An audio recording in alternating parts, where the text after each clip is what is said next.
자, 오늘 이 시간에 같이 우리 은혜 받을 말씀입니다. 우리 은혜 받을 말씀은 구약 성경 사사기 19장 1절로 오늘은 우리 5절 말씀까지만 우리 읽고 같이 또 은혜 받겠습니다. 시작. 이스라엘에 왕이 없을 그때에 에브라임 산지 구석에 거류하는 어떤 레위 사람이 유다 베들레헴에서 첩을 맞이하였더니 그 첩이 행음하고 남편을 떠나 유다 베들레헴 그의 아버지의 집에 돌아가서 거기서 넉 달 동안을 지내매 그의 남편이 그 여자에게 다정하게 말하고 그를 데려오고자 하여 하인 한 사람과 나귀 2마리를 데리고 그에게로 가매 여자가 그를 인도하여 아버지의 집에 들어가니 그 여자의 아버지가 그를 보고 기뻐하니라. 그의 상인 곧 그 여자의 아버지가 그를 머물게 하매 그가 3일 동안 그와 함께 머물며 먹고 마시며 거기서 유숙하다가 넷째 날 아침에 일찍이 일어나 떠나고자 하매 그 여자의 아버지가 그의 사유에게 이르되 떡을 조금 먹고 그대의 기력을 돋운 후에 그대의 길을 가라 하니라. 아멘. 할렐루야. 오늘도 하나님은 여전히 이 시간에 말씀을 통해서 우리에게 말씀하십니다. 그러므로 이 시간에 우리가 하나님 말씀을 받을 때 여러분 스스로의 마음을 이렇게 해야 됩니다. 내가 오늘 이 시간에 하나님 앞에서 하나님의 음성을 듣는다. 그래서 내가 경청하고 또 경청하고 사모하는 마음으로 받아야 된다. 이 시간에 말씀을 통해서 받아서 하나님의 말씀의 능력을 체험하는 주인공이 되지라는 그와 같은 사모하는 마음으로 이 시간에 말씀을 또 경청하고 경청하면 신명기 28장 1절로 14절의 축복입니다. 내가 들어가도 복을 받고 나가도 복을 받고 그 다음에 소유가 복이 되며 형통하게 될 것이라는 말씀이 그대로 이루어질 줄 믿습니다. 또 우리가 말씀이 선포될 때마다 꼭 대답해야 될 말이 있어요. 그 말은 고린도후서 1장 20절 말씀에 아멘하여 하나님께 영광을 돌리느니라 그랬습니다. 아멘은 하나님께 영광을 돌리는 거예요. 또 아멘은요, 하나님의 말씀의 능력이 내 삶 속에서 그대로 이루어질 줄 믿습니다라는 말씀을 믿는 그 믿음의 신앙의 내적 그 믿음을 소리를 내어서 하나님 앞에 바로 그때 고백해 올리는 겁니다. 왜냐하면 하나님은요, 믿음의 고백을 듣기를 원해요. 하나님은 믿음의 고백의 소리를 듣기를 원한다 이 말이에요. 그래서 아멘하에서 하나님께 우리가 내 믿음 속에 있는 거 하나님은 다 아셔. 뭐 아는데 알아서 뭐 할 필요가 뭐 있어 라고 말하지만 하나님은요, 내가 너에게 뭘 해주기를 원하느냐, 그리고 내가 그렇게 될 줄로 믿느냐라고 물어보시는 거예요. 그리고 그 믿음의 고백을 통해서 하나님은 내가 내 소리에 말한 대로 내가 행해 주겠다고 말씀했거든요. 민수기 14장에 너희 말이 내 귀에 들린 대로예요. 그러면 안 해도 되고 해도 돼요. 근데 들린 대로 해준대요. 예, 들린 대로 해준대요. 고백하는 대로 해준대요. 고백하는 대로 일어난대요. 이게 약속의 관계라 이 말입니다. 또 하나는 아멘은 우리 마음의 소원이 기도가 담겨져 있습니다. 그러므로 꼭 말씀이 증거되고 또 선포될 때마다 준비하고 있는 게 중요하거든요. 그냥 가만히 있다가 하든지 말든지 그래 그냥 예배만 참석하고 되면 되지. 누가 그러더라. 어느 뭐 부흥 강사 목사님이 그냥 뭐 콩나물에 물만 부어도 다 빠지는데 뭐 콩나물은 잘 안 되더라. 지극히 잘못된 사고관입니다. 신앙에. 사모하는 자에게 받아가거든요. 시편 81편에 10절에 하나님은 줄인 영혼에 사모하는 영혼에게 만족해 주신다 그랬거든요. 만족해. 그래서 그 자체가 너무나도 중요한 거예요. 그래서 오늘 이 시간에 여러분 평생에 오늘 이 시간은 내 생에 한 번밖에 없다. 이걸 기억하시고 오늘 이 시간이 하나님 앞에서 은혜 받을, 응답받을, 치료받을 기회의 시간인 것을 아시고 놓치지 않고 다 받아 누리시기를 주의 이름으로 축복합니다. 자, 우리는 반복이 능력이에요. 계속해서 반복하면 자동으로 새겨지게 돼 있거든요. 왜 우리가 나는 머리가 안 좋아, 기억력이 없어. 아니요, 반복 안 해서 그런 거예요. 한 번 읽고 10번 읽고 10번 읽고 100번 읽고 1000번 읽으면요, 말 안 해도 자동으로 나와요. 자동으로. 그래서 반복이 그만큼 중요하다 이 말이에요. 자, 그러면 지난 시간에 사실 지금 사사기 전장은 이스라엘의 타락한 모습을 보고 있는 거라 그랬어요. 특별히 지금 1장부터 이스라엘 백성들이 하나님을 떠났다 그랬습니다. 다시 말하면 이렇게 표현해요. 성경은 이스라엘 백성들이 하나님을 버리고 그랬어요. 하나님을 버리는 겁니다. 이것을 여러분, 만약에 제가 여러분들에게 지금 하나님 버리셨습니까? 물은다면 아마 정색을 할 겁니다. 아니, 내가 어떻게 하나님을 버려요? 그런데 이게 버림의 그 모습은 우리가 볼 수 있는 게 뭐냐면, 안 지키고 안 따라가는 것은 버린 거다. 잘 알아주세요. 안 지키고 안 따라가는 것은 버린 거예요. 안 지키고 안 따라가고 내 맘대로 하는 것은 버린 겁니다. 이게 버림이거든요. 그리고 그 버림 속에서 패턴이에요. 하나님을 버리니까 하나님께서 그들을 진노해요. 벌을 내립니다. 그러니까 벌이 너무나 고통스러워요. 힘들어요. 병들어요. 때로는 물질의 손해를 봐요. 그 다음에 또는 문제가 생겨요. 영적 문제가 생겨요. 가정의 사업의 자녀의 삶의 모습에 문제가 생깁니다. 그러니까 그때 깨닫고 하나님 앞에 주님, 제가 잘못했습니다. 주님 용서해 주세요. 회개하니까 하나님은 사사를 통해서 그들을 통해 다시 회복해 주셔요. 그리고 회복의 은혜 가운데 평강을 누리게 됩니다. 그런데 문제가 뭐냐면 그 평강이 그럴 때는 주님 뜻대로 주님 붙잡고 살겠습니다라고 했던 그 인생의 신앙의 삶의 모습이 어느 순간에 시간이 지나고 세월이 지나고 연수가 지나니까 또 잊어버리고 다시 또 범죄하게. 이게 이 사사기의 반복이라고 그랬어요. 죄지면 또 용서해주고 해결해주면 다시 또 평안해지면 또 죄짓고 자기 마음대로 하고 자기 생각대로 하고, 이것이 패턴입니다. 이스라엘 백성들의 패턴의 삶이었었고요. 또 하나는 사사를 마저도 세워서 12사사가 쭉 마지막 사사 삼손 때까지 이를 때 어느 순간에 사사도 심지어는 하나님과 멀어진 삶으로, 타락된 삶으로 바뀌어지더라는 거예요. 욕심적인 삶 속에서 바뀌어지는 삶으로 가더라 이 말입니다. 자, 그것이 그렇게 된 이후에 이제는 17장, 18장 이후에 쭉 사사시대가 끝나고 17장, 18장에 오면서 이제는 문제가 생기는 것 중에 하나가요. 우리는 17장부터 보면은 지파 속에서 문제가 생겨요. 특별히 에브라임 지파. 그 거대한 인구를 가지고 있는 그 에브라임 지파. 하나님께서 그들에게 땅을 이미 주셨음에도 불구하고 그들은 이렇게 말합니다. 하나님이 우리에게 안 줬어. 이미 여호수아 19장에서 하나님은 이스라엘 백성들에게 가나안 땅, 이스라엘 여호수아라 말미암아 가나안 땅을 들어가게 하고, 그 다음에 들어가게 해서 그 가나안 땅에서 이제는 다 정리가 된 다음에 땅을 다 유다 지파, 그 다음에 단 지파, 베냐민 지파, 에브라임 지파, 므낫세 지파, 스불론, 납달리, 아사갈, 이사갈 쭉 해가지고 다 땅을 분배해서 여기를 이렇게 차지하고 이렇게 차지하고 이렇게 차지야. 그러면서 심지어는 하나님이 이렇게 말합니다. 너희 땅 외에는 욕심도 부리지 마. 경계를 분명하게 기록해. 그때 하신 말씀 중에 하나가 뭐냐면, 너희에게 분배해 준 땅을 너희는 뭐하라? 정복하라. 뭐하라? 차지하라고 말했다 이 말이에요. 그리고 등기부 등본까지 해서 딱 주는 거예요. 각 지파마다 1지파 나와 2지파 나와 3지파 나와 등기부 문서 다 나눠주는 겁니다. 그리고 차지하라는 거예요. 그래서 그 말씀에 따라서 그들은 전쟁도 하고 싸움도 하고 가서 다 차지하는데, 이 단지파는, 이 에브라임 지파는, 에브라임 지파 단지파가 정말 제가 17장에서 단지파가 나옵니다만은 차지하지 않아요. 그 부분을 제가 뭐라 그랬습니까? 그들은 쫓아내지 않고 자기의 유익을 위해서 가나안 족속들을 종으로 부려먹더라는 거예요. 이것 때문에 결국은 그들이 하나님의 죄악 가운데 빠지는 올무가 되니라 그랬어요. 올무. 믿음의 사람은요, 단호해야 돼요. 복 있는 사람은 악인의 길을, 그 다음에 제가 다 보고 있습니다. 그 다음에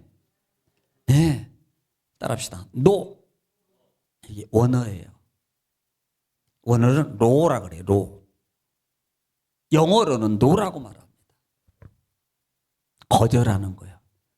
노라고 말할 수 있어요. 그런데 이들은 거절 안 해요. 오히려 선호하고요. 그게 더 좋게 보이고요. 와, 정말 행복해 보이고 즐겁게 보이고 너무 추구하고 싶은 거예요.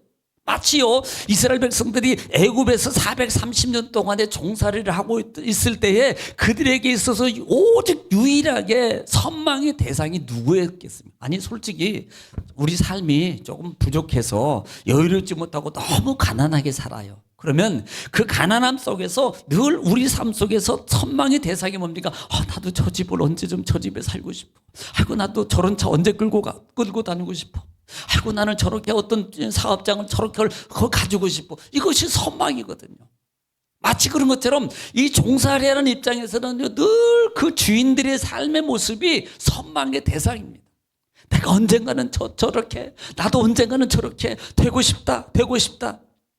마치 그런 것처럼 이스라엘 백성들이 놓아줬던 그 삶의 모습 속에서 그 풍습이나 그들의 전통 관습을 선망으로 자기 마음속으로 끌어오는 범죄 가운데 이르는 길이 거기에서 이루어지더라. 노하지 않았어요.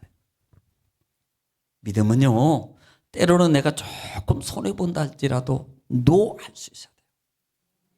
하나님 것을 선택할 줄 아는 여러분 믿음의 힘 있는 성도들 되시기를 축원합니다.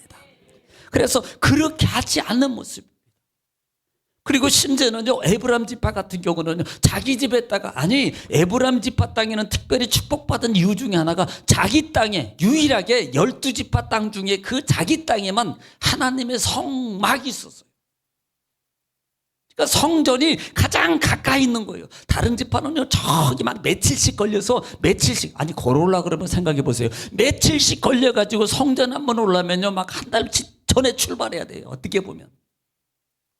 그런데 이 에브라임 지파 가는 거는 한 달이 뭐예요? 그냥 1시간이면 가. 그냥 몇 분이면 갈 수 있는 그와 같은 지역에 위치하고 살고 있습니다. 그런데 문제가 뭐예요? 자기 집에다가 따로 신당을 만들어 놓다라는. 누가? 에브라임 지파가.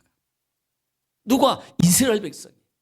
이것은 하나님을 섬기지 않았다는 것을 말하는 거고, 다시 말하면 무속적 신앙관이라 그랬어요. 기복적 신앙관입니다. 거기에다 심지어 제사장들만 입은 에봇도 만들어 놓고 드라빔 치료, 그 다음에 선택의 판결, 이 드라빔을까지 만들어 놓고 심지어는 자기 아들을 제사장으로 삼아요. 이건 불법적인 겁니다. 오직 제사장은 레위 자손에만 나오는데 레위 자손만 가능해요. 아론 자손만 가능하다고요. 아론. 그런데요, 자기 집안에서 제사장을 세울 수 없는 그런 상황과 그 현실임에도 불구하고, 말씀의 법이 있음에도 불구하고 자기 아들을 제사장으로 삼더라. 이 얼마나 오만 방자라고 말하겠어요. 하나님에 대해서요, 이것은요, 한 거 하는 거가 똑같습니다. 그리고 심지어는 제사장을 자기 집의 사위로 삼아요. 자, 여기서 우리가 등장하는 것 중에 하나가 뭡니까? 바로 그것이 사사가 끝난 후에 또 하나 볼 수 있는 것이 바로 레위인이 등장하고 있단 말이에요. 레위인의 자기 사명의식의 상실. 백성이 무너져요. 사사가 무너져요. 이제는 레위인마저도 무너지는 이 사사시대의 현실의 모습이 어떻게 보면 오늘 이 시대에 우리 삶의 현장 속에서도 일어날 수 있는 충분한 일들이 보여주고 있는 것이라는 사실입니다. 자, 그리고 난 다음에 18장에서는 단지파가 자기의 주신 땅을 분깃을 차지하지 않고 새로운 땅을 찾으러 가다가 미가 집에 가고, 그 미가 집의 신당을 보게 되고 라이스라는 곳에 가서 찾아서 그 땅이 너무 좋기 때문에 우리 600명을 거느리고 그곳을 차지하자 올라가는 중에 그들이 하나님 앞에 범죄하는 것 중에 하나가 뭐냐면, 미가 집에 있는 신상과 신당과 에봇과 드라빔과 심지어는 그 집에 있는 레위인까지도 동반해서 자기 땅으로 데려가서 그곳에 하나님을 섬기고 하나님의 성전만 섬겨야 될 사람들이 자기 단의 지파의 신당을 만들어 놓고 하나님을 안 섬기고 우상을 섬기는, 마치 그것이 하나님인 것처럼 섬기고 사는 우상적 무속적 신앙 속에 빠져버리는 오류를 범하게 되더라란 말입니다. 그래서 지난 시간에 거기까지 말씀을 드렸습니다. 자, 오늘은 19장 1절 말씀부터 읽으면서 같이 또 은혜를 나누겠습니다. 1절입니다. 시작. 이스라엘에 왕이 없을 그때에 에브라임 산지 구석에 거류하는 어떤 레위 사람이 유다 베들레헴에서 첩을 맞이하였더니. 자, 지금 첫 번째로 시작하는 게 이스라엘에 뭐가 없어요? 왕이 없으므로 그랬어요. 여러분, 원래 이스라엘에게는 왕이 필요 없습니다. 이것을 왕이 없다는 말의 근본적인 이유 중에 하나는 믿음의 통치자예요. 마치 모세와 같은 분, 그 다음에 그 뒤를 이었던 여호수아와 같은 믿음의 지도자, 갈렙과 같은 지도자가 없었다는 말입니다. 그렇게 강력한 지도자가 없음으로 말미암아 지금 그렇게 없을 때라고 말하고 있는 거예요. 마치요, 여러분 17장 6절 한번 보겠습니다. 17장 6절, 17절 6절. 자, 17장 6절입니다. 들으세요. 시작. 그때에는 이스라엘에 왕이 없었으므로 사람마다 자기 소견에 옳은 대로 행하였더라. 자, 이것을 우리는 이렇게 봅니다. 믿음의 리더자가 없었고, 또 하나 더 중요한 그 영적 내면 속에는 하나님이 왕이어야 돼요. 오늘 우리에게는 하나님이 전지전능하신 나의 왕입니다. 만왕의 왕 내 주께서, 하나님이 우리의 왕이에요.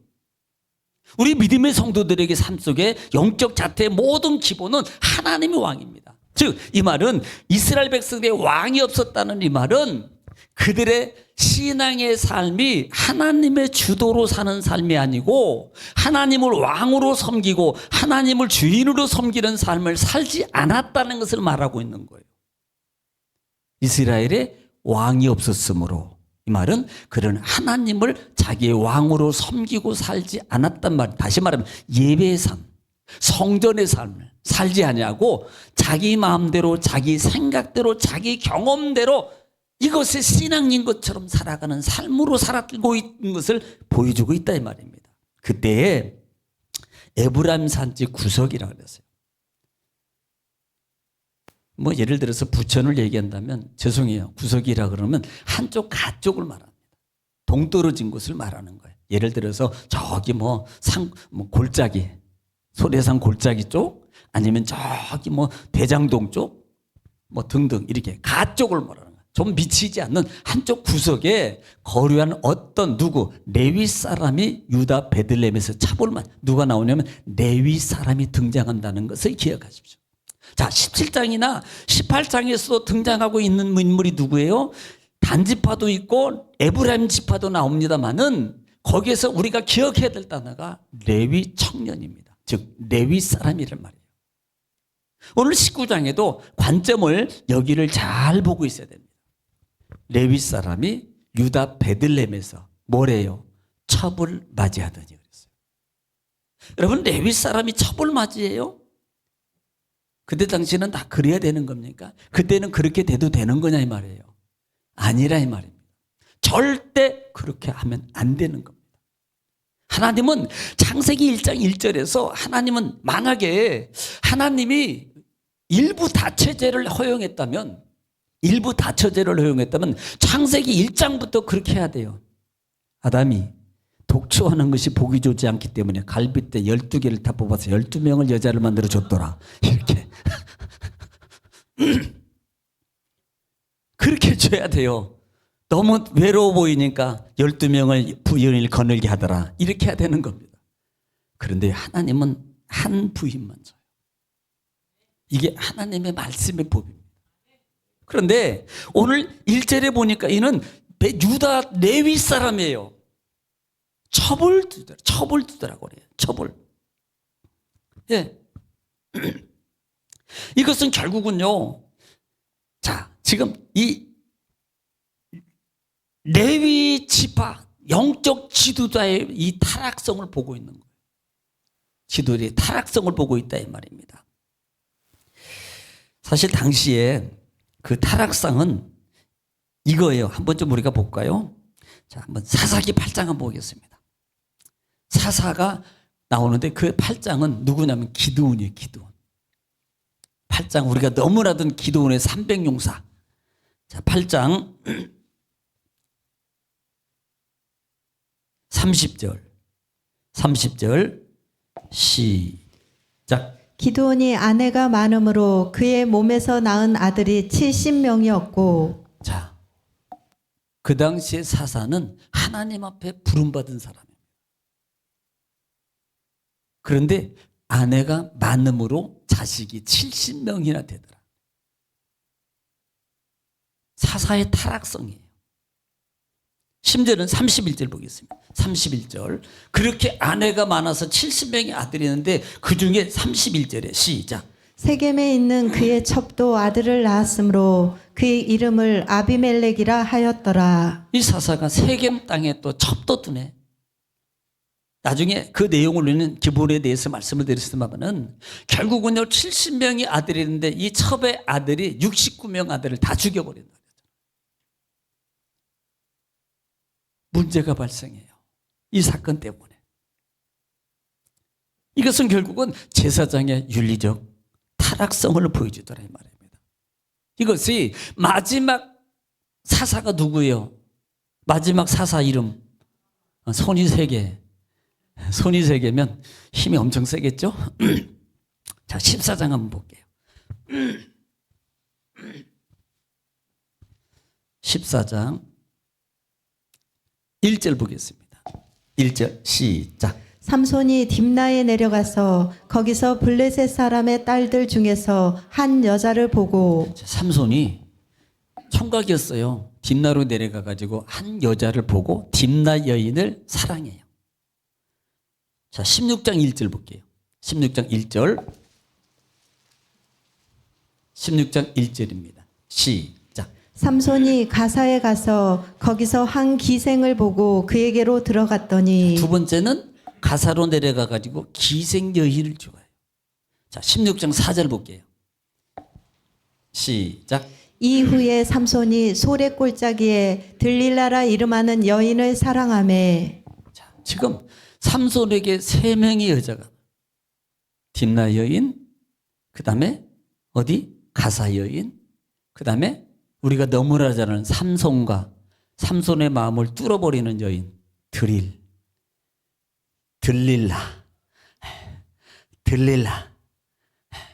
드릴라가 아니라 들릴라예요.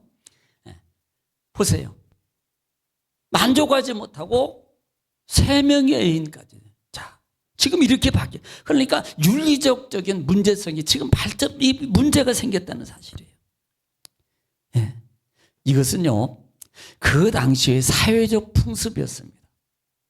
믿음의 풍습이 아니고 그 당시에는 왕이나 높은 귀족이나 그 다음에 많은 재력을 가진 사람들은 여러 명의 아내를 두고 살았어요. 가령 예를 들면 지금도 중동 같은 경우는 일부 닫혀졌잖아요. 모르시군요. 모르는 게 좋아. 모르는 게 좋아. 알면 또 나도 그러면 안 되거든. 일부 닫혀져요. 중동 같은 경우는. 그리고 돈이 없으면 또 결혼도 안 돼요. 돈도 많아야 돼.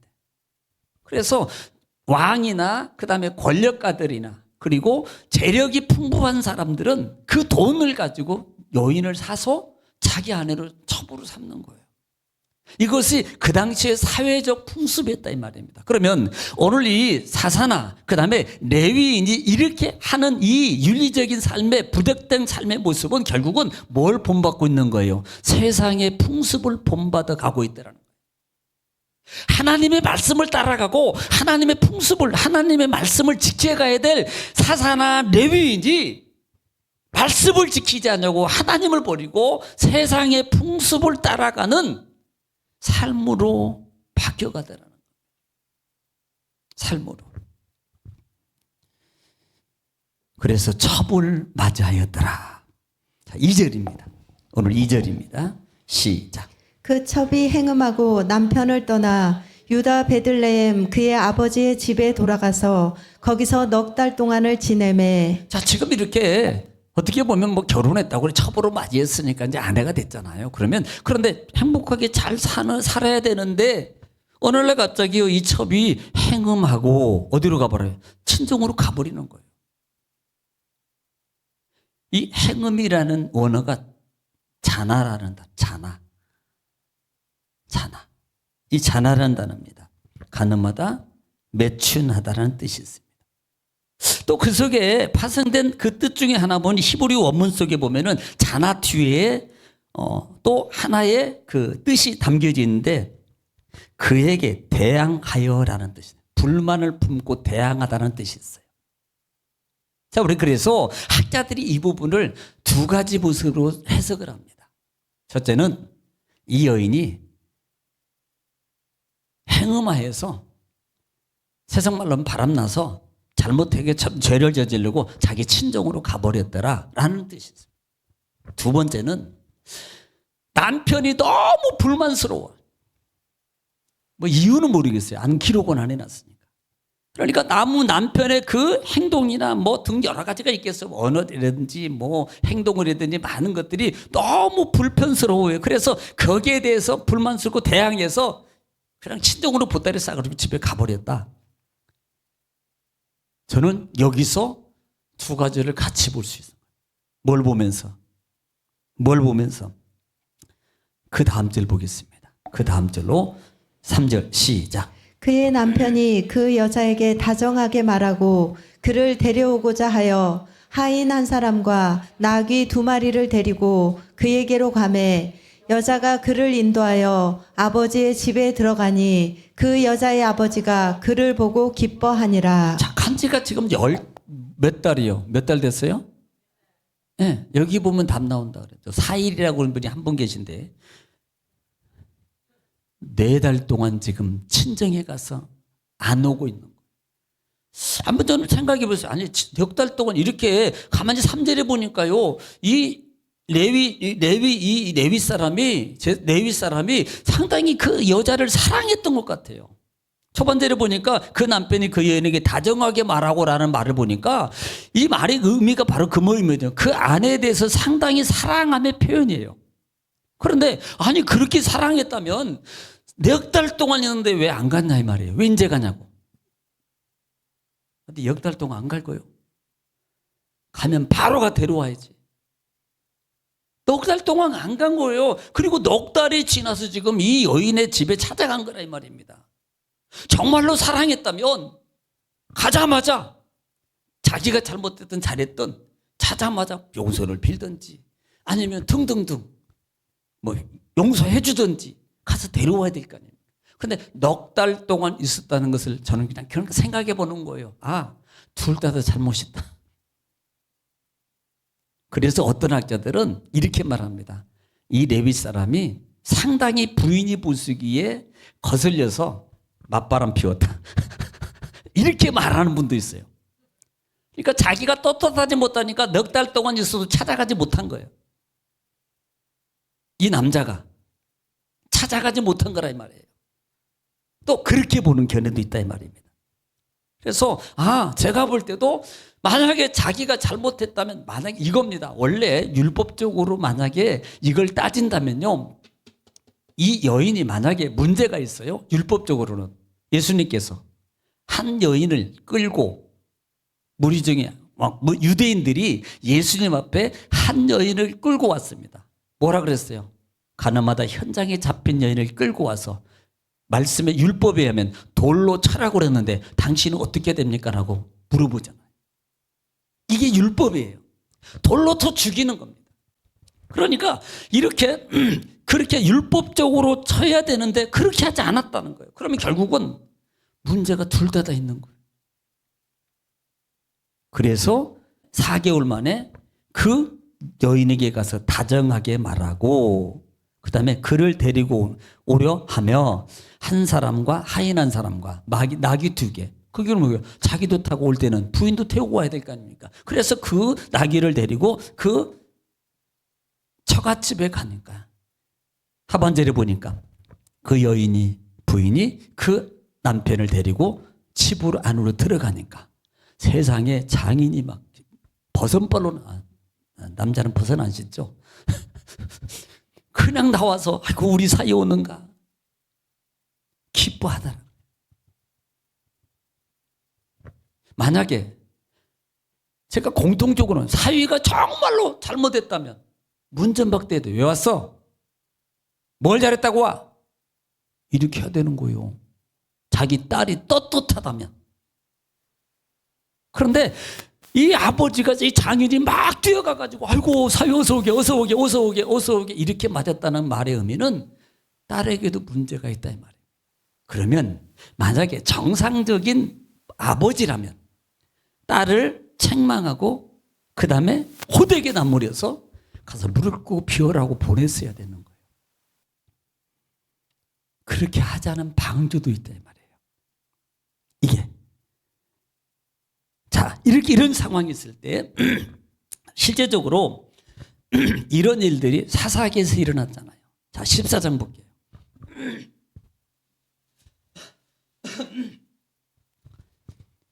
삼손 문제입니다. 삼손 14장에 19절 말씀에 이 수수께끼 문제 때문에 문제가 왜 수수께끼는 돼가지고 자 19절입니다. 14장 19절 시작. 여호와의 영이 삼손에게 갑자기 임하심에 삼손이 아스글론에 내려가서 그곳 사람 30명을 쳐 죽이고 노략하여 수수께끼 푼 자들에게 옷을 주고 심히 노하여 그의 아버지의 집으로 올라갔고. 지금 삼손을 그냥 꼬드기 가지고요. 나 당신 아니면 안 돼. 빨리 이거 가르쳐줘. 그 문제 답이 뭐야? 그래가지고 삼손이 어쩔 수 없이 가르쳐줬어요. 그랬더니 이 들릴라가 그 자기 남자친구 동네 친구들한테 이걸 정답을 가르쳐줬네요. 그러니까 만약에 답 맞히면 내가 옷 30벌 했다가 막 다 해준다 그랬거든. 그러니까 답 해줬어요. 그리고 난 다음에 화가 단단히 난 겁니다. 왜? 부인이 불었거든 가서. 자 20절 볼게요. 20절 시작. 삼손의 아내는 삼손의 친구였던 그의 친구에게 준 바 되었더라. 자 보세요. 지금 이 부분이 뭐냐면 삼손이 그 이후에 화가 나가지고요 자기 집으로 가버린 거야. 지금은 누가 갔어요? 아까는 여자 부인이 첩의 부인이 아니 레위인의 부인이 집으로 가버렸는데 지금은 열받아가지고 삼손이 자기 집으로 가버린 거예요. 반대예요. 자기 집으로 가버렸더니 열받아가지고. 그러니까 이 장인이요 자기 딸을 결혼식 시키려다가 삼손하고 시켜야 되는데 삼손하고 안 시키고 그 마을에 있는 친구 중에 삼손을 알고 있는 친구, 그러니까 같은 친구겠죠. 친구 중에 한 남자에게 시집을 보내버린 거예요. 왜? 화가 나가지고. 지금 19장에서는 사위 어서 오게 했는데 자 이렇게 한 과정 속에 있을 때 자 15장을 볼게요. 15장 사사기 15장 1절입니다. 1절 시작. 얼마 후 밀 거둘 때에 삼손이 염소 새끼를 가지고 그의 아내에게로 찾아가서 이르되 내가 방에 들어가 내 아내를 보고자 하노라 하니 장인이 들어오지 못하게 하고. 자 지금 정반대예요. 삼손이요 그 당시에 염소를 데려간다는 것은 상당히 이 염소는 귀한 짐승이고 귀중한 선물입니다. 화해의 의미로 그 염소를 끌고 그 다음에 그 여인의 집에 가서 내 아내 좀 보게 좀 해주세요 그랬더니요 장인이 뭐라 그래요? 안 돼. 안 되라고 거절합니다. 못 들어오게 하더라는 거예요. 오늘 본장에는 사위 어서 오게나 라고 부르더니 그래서 결국 나중에 문제가 생긴 것 중에 하나가 5절 삼손이 어떻게 했는지 거기 보고 갈게요. 5절 시작. 회에 불을 붙이고 그것을 블레셋 사람들의 곡식밭으로 몰아들여서 곡식당과 아직 배지 아니한 곡식과 포도원과 감람나무들을 사른지라. 삼손이 화가 나가지고요. 왜? 장인이 못 들어오게 하니까. 자기 부인을 안 보여주니까 화가 나가지고 여우를 300마리를 잡아가지고요. 사바나를 하고 나오는데 여우를 300마리를 잡아버리고 꼬리에다가 다 햇불 붙여가지고요. 그냥 풀어버린. 그러니까 블레셋 땅에 있는 모든 곡식이 왜? 그때는 밀 보리를 거둘 때니까 얼마나 잘 타요. 안 해보셨죠? 그 쫙 들판이 그냥 노랗게 익어내다가 풀어놓으니까 얼마나 잘 타냐고요. 그러니까 그렇게 경제적 손실을 그렇게 입혀. 오늘 이 장인은 들어오지 못하게만. 그런데 오늘 19장에는 사위 빨리 들어오게 어서 오라고 맞이하더라 이 말이에요. 자, 4절입니다. 오늘 본장 4절 보겠습니다. 시작. 그의 장인 곧 그 여자의 아버지가 그를 머물게 하매 그가 3일 동안 그와 함께 머물며 먹고 마시며 거기서 유숙하다가 예, 장인이 막 어서 사요, 어서 와. 그러더니 막 큰 잔치를 장인이 잔치를 그에게 머물게 하고라는 이 원어의 단어가 무슨 뜻이냐면은 하자크라는 단어인데요. 강권하여 여보게 사위 가지마. 잘 왔어. 가지 말고 내가 이거 맛있는 거 우리 정말 죽고 우리 좀 강권하여 가지고 이렇게 권하는 거예요. 예. 강권해서 붙잡는 겁니다. 붙잡는 거예요. 사위를 자기 집에 두려고. 그 이유가 있습니다. 그 이유가 3일 동안을 그와 함께 머물면서 먹고 자며 거기서 유숙하니라 그래서 3일 동안을 잔치를 풀어가면서 뭐 유대인의 풍속에 하면은 보통 어떤 것을 결정하기 전에 어떤 것을 말을 하기 전에 보통 3일이었답니다. 첫 번째는 그냥 묻지 마. 먹어. 두 번째 막 먹여. 그리고 세 번째 날에 자기 목적을 얘기한대요. 뭐 그런지 이런지는 모르겠습니다만은 3일 동안을 그냥 맛있게 잔치를 하면 그냥 사위에게 그냥 거하게 먹이는 겁니다. 사위 가지 마. 또 가려고 그러면 가지 마. 여기 머물어. 계속 잡아두는 거예요. 강권해서 잡아둡니다. 지금 이 장인은요, 이 레위 청년, 레위 사위를 얘기해서 지금 나중에 계속 잡아두려고 다음날 또 못 가. 또 잡아두고 왜 잡아뒀을까요? 수요일 날 계속 하겠습니다. 기도하겠습니다.